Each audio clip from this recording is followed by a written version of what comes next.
ಸ್ವರ ಸರಸ್ವತಿ ಎಸ್ ಜಾನಕಿ ಅವರದ್ದು ನಾದಮಯ ಬದುಕು. 60 ವರ್ಷಗಳ ಕಾಲ ಸುದೀರ್ಘ ಗಾಯನ ಬದುಕು.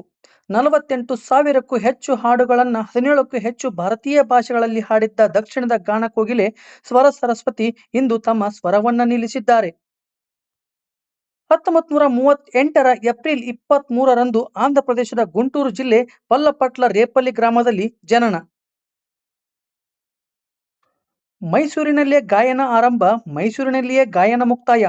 14 ವರ್ಷದ ಬಾಲಕಿಯಾಗಿದ್ದಾಗ 1952ರಲ್ಲಿ ಮೈಸೂರಿನಲ್ಲಿ ಸಂಗೀತ ನಿರ್ದೇಶಕ ಜಿ.ಕೆ. ವೆಂಕಟೇಶ್ ಅವರ ಸಾರಥ್ಯದಲ್ಲಿ ನಡೆದ ಕಾರ್ಯಕ್ರಮದಲ್ಲಿ ಪಿ.ಬಿ. ಶ್ರೀನಿವಾಸ್ ಅವರೊಂದಿಗೆ ಗಾಯನ ಹಾಡುವುದರ ಮೂಲಕ ಗಾಯನ ಬದುಕು ಆರಂಭಿಸಿದ್ದರು.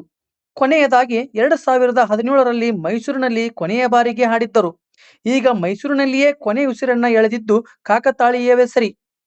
ತಮಿಳು, ತೆಲುಗು, ಕನ್ನಡ, ಮಲಯಾಳಂ, ಒಡಿಯಾ, ಹಿಂದಿ, ಸಿಂಹಳ, ತುಳು, ಬಡಗ, ಬಂಗಾಳಿ, ಉರ್ದು, ಪಂಜಾಬಿ, ಕೊಂಕಣಿ, ಮರಾಠಿ, ಸಿಂಧಿ ಹೀಗೆ 17ಕ್ಕೂ ಹೆಚ್ಚು ಭಾರತೀಯ ಭಾಷೆಗಳಲ್ಲಿನ ಹಾಡುಗಳಿಗೆ ಧ್ವನಿಯನ್ನ ನೀಡಿದ್ದಾರೆ. ಜಾನಕಿಯವರು ಶ್ರೀಕೃಷ್ಣನ ಹಾಗೂ ಸಾಯಿಬಾಬಾ ಅವರ ಆರಾಧ್ಯ ಭಕ್ತರಾಗಿದ್ದರು. ಅವರ ಹಾಡುಗಳ ಪುಸ್ತಕದಲ್ಲಿ ಕೃಷ್ಣನ ಫೋಟೋಗಳು ಯಾವಾಗಲೂ ಇರುತ್ತಿತ್ತು. ನಾನು ಹೇಗೆ ಹಾಡುತ್ತೇನೆ ಗೊತ್ತೇ? ಸತ್ಯ ಹೇಳಬೇಕೆಂದರೆ ನಾನು ಹಾಡುವುದೇ ಇಲ್ಲ. ಶ್ರೀಕೃಷ್ಣ ಆ ನನ್ನ ಅಂತರಂಗದಲ್ಲಿ ದೈವನಾದ ಆತನ ಕಾಯಕವದು ಎಂದಿದ್ದರು. ಜಾನಕಮ್ಮನವರು ಹಾಡುವಾಗ ಯಾವಾಗಲೂ ಕರ್ಚಿಪ್ ಅವರ ಕೈಯಲ್ಲಿ ಇರಲೇಬೇಕಾಗಿತ್ತು. ಒಂದು ಬಾರಿ ನೋಡೋಣವೆಂದು ಎಸ್.ಪಿ. ಬಾಲಸುಬ್ರಹ್ಮಣ್ಯಂ ಅವರು ಅವರ ಕರ್ಚಿಪ್ಪನ್ನ ತೆಗೆದಿರಿಸಿದ್ದರು. ಆಗ ಜಾನಕಮ್ಮನವರ ಬಾಯಿಂದ ಹಾಡು ಬರಲೇ ಇಲ್ಲ. ಅವರ ಪೇಚಾಟವನ್ನು ನೋಡಲಾಗದೆ ಕೊನೆಯದಾಗಿ ಎಸ್.ಪಿ. ಬಾಲಸುಬ್ರಹ್ಮಣ್ಯಂ ಅವರು ಅವರ ಕರ್ಚಿಪ್ಪನ್ನು ಹೊರಗೆ ಹಿಂದಿರುಳಿಸಿದ ನಂತರವೇ ಅವರ ಬಾಯಿಂದ ಹಾಡು ಹೊರಹೊಮ್ಮಿತು.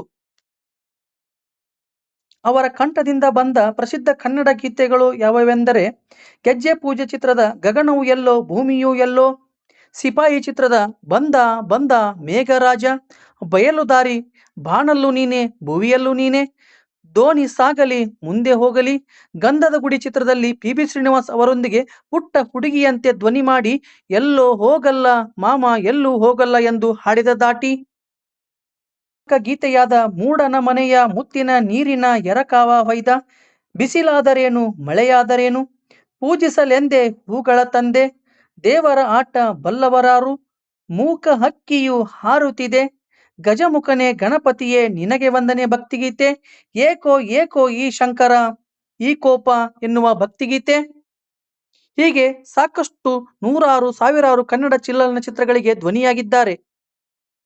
ಇನ್ನು ದಿಗ್ಗಜ ಸಂಗೀತ ನಿರ್ದೇಶಕರೊಂದಿಗೆ ಕೆಲಸ ಜಿ.ಕೆ. ವೆಂಕಟೇಶ್, ಇಳೆಯರಾಜ, ಎಂ.ಎಸ್. ಬಾಲರಾಜು, ರಾಜನ್ ನಾಗೇಂದ್ರ, ವಿಜಯ ಭಾಸ್ಕರ್. 80ರ ದಶಕದಲ್ಲಿ ಹಂಸಲೇಖ ಅವರಿಗಂತೂ ಜಾನಕಿಯವರೇ ಮೊದಲ ಆಯ್ಕೆಯಾಗಿದ್ದರು. ಇನ್ನು ದಿಗ್ಗಜ ಸಂಗೀತ ಗಾಯಕರೊಂದಿಗೆ ಅವರು ಜೋಡಿಯಾಗಿ ನೂರಾರು ಚಲನಚಿತ್ರಗಳಲ್ಲಿ ಹಾಡಿದ್ದಾರೆ. SP. Balasubrahmanyam, PB. Srinivas, Manu, Malaysia Vasudeva, Jayachandran ಅವರೊಂದಿಗೆ ಸಾವಿರಾರು ಹಾಡುಗಳಿಗೆ ಧ್ವನಿ ನೀಡಿದ್ದಾರೆ. ಇನ್ನು ಅವರಿಗೆ ಬಂದ ಪ್ರಶಸ್ತಿ ಪುರಸ್ಕಾರಗಳನ್ನು ನೋಡುವುದಾದರೆ 4 ಬಾರಿ ರಾಷ್ಟ್ರ ಪ್ರಶಸ್ತಿ, 30 ರಾಜ್ಯ ಪ್ರಶಸ್ತಿ, ಮೈಸೂರು ವಿಶ್ವವಿದ್ಯಾಲಯ ಡಾಕ್ಟರೇಟ್, ಕರ್ನಾಟಕ ರಾಜ್ಯೋತ್ಸವ ಪ್ರಶಸ್ತಿ ಹೀಗೆ ಇನ್ನೂ ಹಲವಾರು ಪ್ರಶಸ್ತಿಗಳನ್ನ ಬಾಚಿಕೊಂಡಿದ್ದಾರೆ. ಇಷ್ಟು ಸುದೀರ್ಘ 6 ದಶಕಗಳ ಕಾಲ ಗಾನ ಸರಸ್ವತಿಯ ಸೇವೆಯನ್ನ ಮಾಡಿದ ಗಾನ ಕೋಗಿಲೆ ಅವರು ದಿನಾಂಕ 11/7/2026ರಂದು ಇಹಲೋಕವನ್ನ ತ್ಯಜಿಸಿ ಭಗವಂತನಲ್ಲಿ ಲೀನವಾಗಿದ್ದಾರೆ.